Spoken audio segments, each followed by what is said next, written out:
个蔡总统说有上班的市长都说有投资，那没上班的市长才说没有，你怎么说？对，他是这样开始。蔡英文总统没有请假，目前是有领薪水的总统。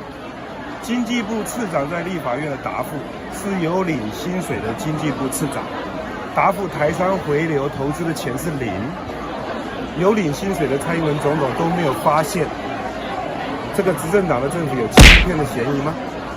我再重申一遍，现在蔡英文总统每天在参与选举的事情，但是同时有领薪水，怎么这时候讲这种话呢？如果要把我韩国瑜一辈子所住的房子通通做一次仔细的清查的话，那太多了，还有舅舅的、阿姨的、姑妈的、表哥的、表弟的。好，可以，要不要再下？没有，这边就可以，这边就可以。再下就落选了。对。好，来，详细。好。那想先问一下，在大安区你住在那边的时候，因为镇江还有房子，那为什么会搬过去？我们大概选上立委没有多久，在镇江街购置的一个不动产，大概在16坪左右。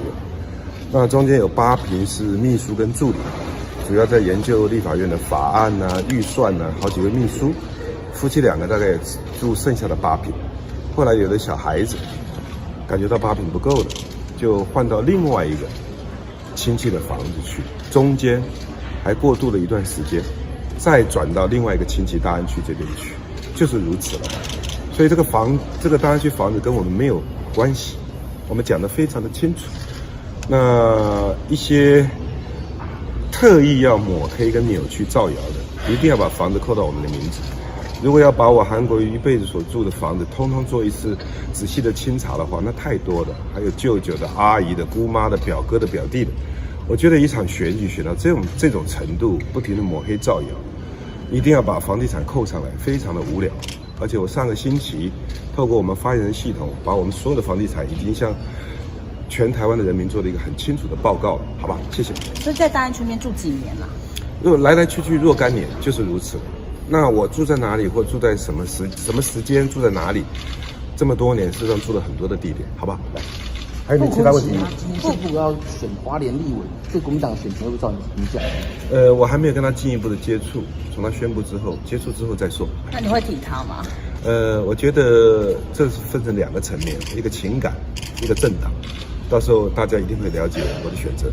邱毅早上是不是有打给你？邱毅早上是不是有打给你？今天早上我没有跟邱毅，就我跟他通过电话，但是也是给他打气加油，因为这样子一个不分区名单的变动，他心理上的一些起伏，我总是说跟他打个电话治一下，没有其他的沟通都没有拒绝。谢谢。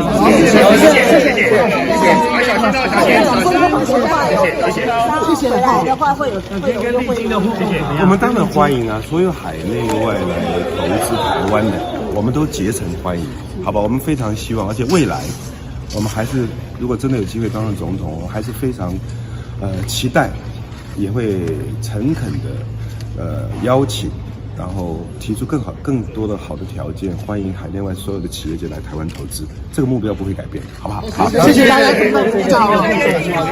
谢，好，谢谢。